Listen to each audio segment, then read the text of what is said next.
everyone. Thank you for joining me for another episode of Story Time with Tanya.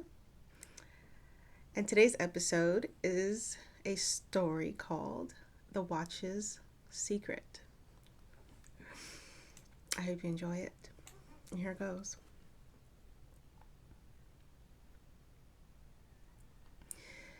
It's been a year since my sister and I combed through our mother's things.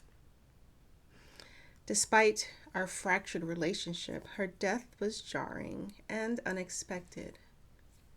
Neither I nor my sister Tanisha could understand her choices or decisions prior to her passing. When we found ourselves combing through her things, it was surreal to say the least and very confusing.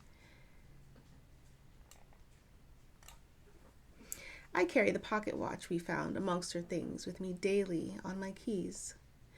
It's a strange thing to carry in this day and time. With mobile phones and smart watches, there hardly seems to be a need for such a relic. Yet, despite its age and weight on my keychain, I carry it anyway. There's an inscription on the back that, while I don't know who inscribed it, it seems fitting. Come what may in the dawn of day, it says, which fit my mother in every single way. One day at a time was her motto, but where the watch came from, I don't know. It wasn't my mother's style, and to be frank, her and watches didn't mix. In the days after her death, our last conversations spun through my head more days than I could count. Our relationship was frigid. I didn't understand her, and she didn't understand me. Her faith seemed to carry her, while I leaned on practicalities of life. She had this fanciful way of thinking that almost seemed childlike, which always left me frustrated, feeling like I had to parent her. I shake my head free of my thoughts of that time and attempt to grab my keys, and it slips free from my grasp and smashes to the floor. I'm struck still for a moment before I bend down quickly to grab them, horrified and hopeful I didn't break it. I'm relieved to see the glass isn't broken, but there's an airline between the clock face and the back. I sigh in relief as I realize there is what looks to be a piece of paper near the seam. I'm afraid to pull it out. As I contemplate what to do, I didn't want to break it, but I'm curious on what's inside. I realize quickly my grocery shopping will have to be postponed in place of a trip to a watch repair. I grab my phone and scroll quickly to find a watch repair shop open on a Saturday. 45 minutes later, I find myself at Sunny's Watch Clocks and Jewelry Repair. The bell rings loudly as I open the door, and I'm slightly startled as a loud voice yells out, "Welcome to Sunny's! I'll be right with you." Sunny's strong Brooklyn accent makes me feel right at home. I glance around silently as I wait. The cozy vibe is quite charming and brings an immediate feeling of comfort. "How can I help you today?" Sunny asks, as he pulls his jeweler's glasses up on top of his hair. I take off the watch from my keyring, and I place it on the counter as I explain what I found and ask Sunny if he can remove what I see inside without damaging the watch. Sunny reviews the watch thoughtfully with care and asks, "Can you give me about an hour?" To which I respond, "Of course." He quickly writes up a repair ticket, and I'm on my way to kill some time at a nearby coffee house. Promptly 1 hour later, I find myself once again standing at Sunny's counter. As he makes his way to me, he has an odd expression that I can't exactly read. "It's the strangest thing. The watch is in great condition, worth a couple hundred, and it works just fine. There was a slip of paper inside. Never seen anything like it. folded up so tiny, he said laughingly. I'm confused, as he confirms my suspicion. I can't imagine why there was a paper hidden inside a pocket watch. He hands me the watch in a poly bag with the tiny paper still folded neatly. I pay my fee quickly and rush back to my car. Anyone. I slam my door with a sigh, trying to understand why anyone would hide anything in a pocket watch. I ponder this until I'm startled by my phone. Ugh, it's Tanisha, and I am not in the mood. But I know if I don't pick up, she'll just call back. Amina, hey sis, where you at? I sigh inwardly because I can sense she's about to ask me for something, and I'm already hoping it's nothing major. I'm in Jersey City. What are you up to? 3, 2, 1, I think to myself. Ready. And sure enough, there's the ask. For some crazy reason, I always feel like I have to rush to the rescue. Self-imposed, I'm sure, but Tanisha just seems to expect it. I shove the poly with Mom's watch inside my purse as I start the engine and drive off to get Tanisha.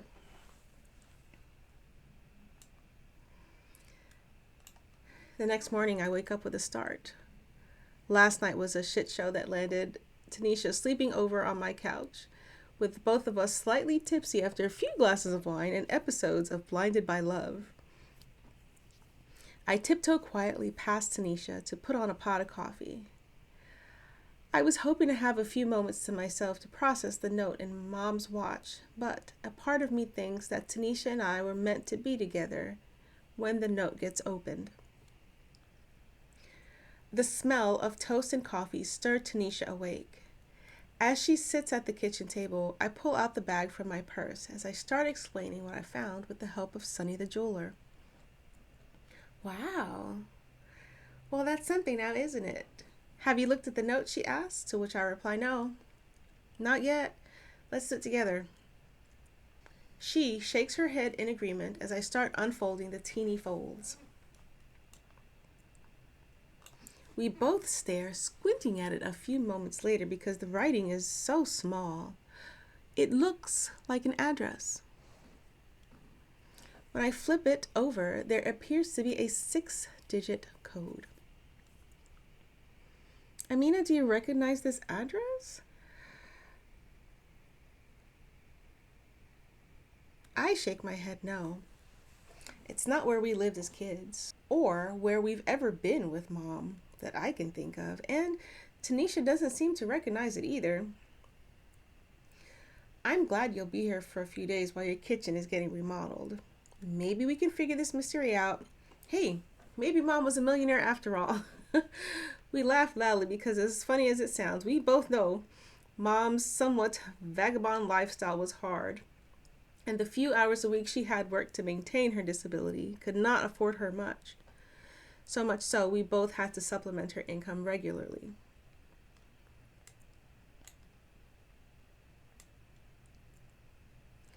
Tanisha gives me her usual side hug and tells me if anyone can figure this out, it would be us. So we can figure it out.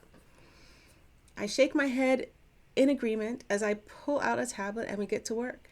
A week later, Tanisha and I are stuck at a wall.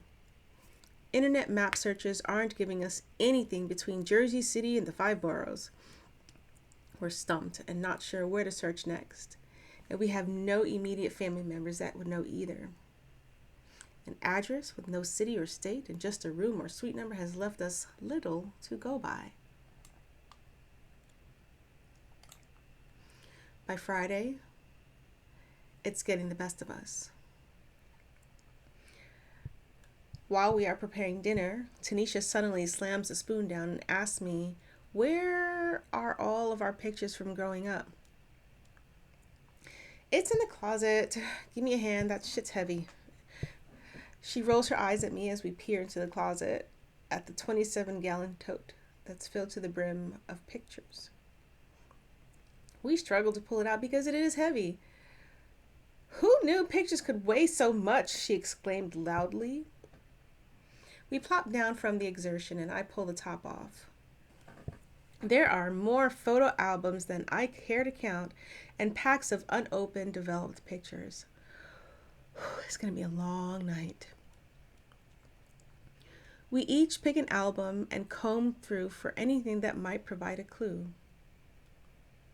We're so engrossed in our task that we don't immediately smell the scent of burning food.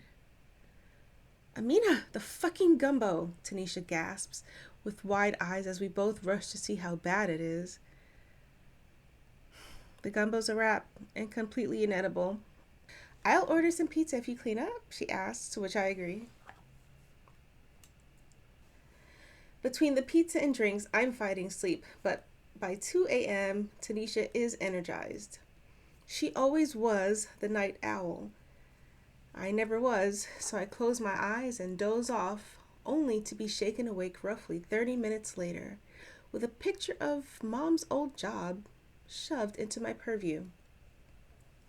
What the fuck, Tanisha? I'm discombobulated, but she's bright-eyed. Do you remember when they gentrified Taylor Park over in downtown about 10 years ago? They renamed a bunch of the streets. Taylor Park Road used to be Boykin Road. I think 115 Boykin is now Taylor Park Road. I bet the building numbers stayed the same.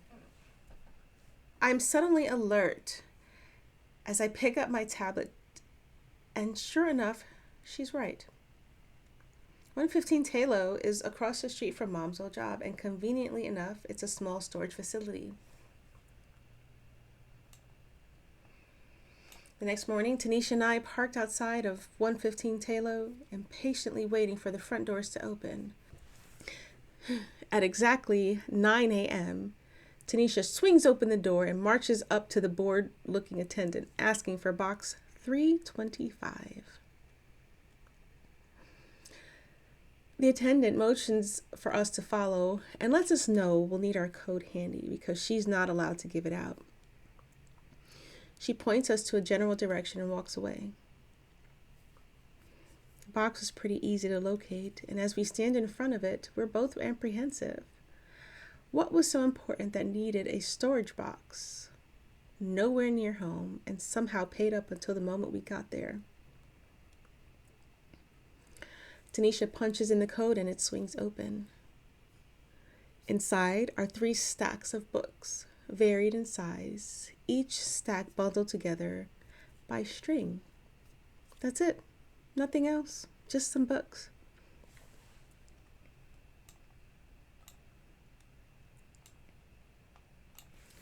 We're silent in our thoughts as we head back to my apartment, where we lay out the stacks on the dining room table.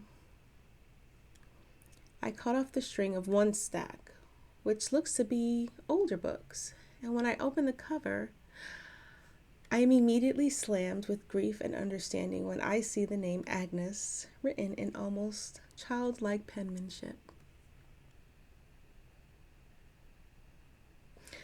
As we unbundle each stack and lay them out, what we have in front of us are the journals of 3 generations of women. Gigi Agnes, Grandma Cecilia, and our mother. Tanisha and I emotionally hug each other. We both know how lucky we are to have this. I asked Tanisha to stay a few more weeks so we can go through them together. I still don't know why Mom hid the address in a watch. It's an odd place, but Mom's dementia had taken a turn near the end, and understanding anything she did during that time is impossible. But she clung to that watch and barely let it go. I'm grateful, as I know Tanisha is too. How lucky are we to have the written journals of 3 generations of strong and brave women of our family. The end. Thank you for joining me for this episode of Storytime with Tanya. And a note about this story. There are pieces of this story that are a little bit true. The names that I use are an ode to both of my grandmothers. And when my mom passed away, my sisters and I did find ourselves combing through our mother's things, though they were worthless. But I have a great assortment of books that were hers that I got to keep. So, thank you again for joining me for The Watch's Secret. Stay tuned for next week.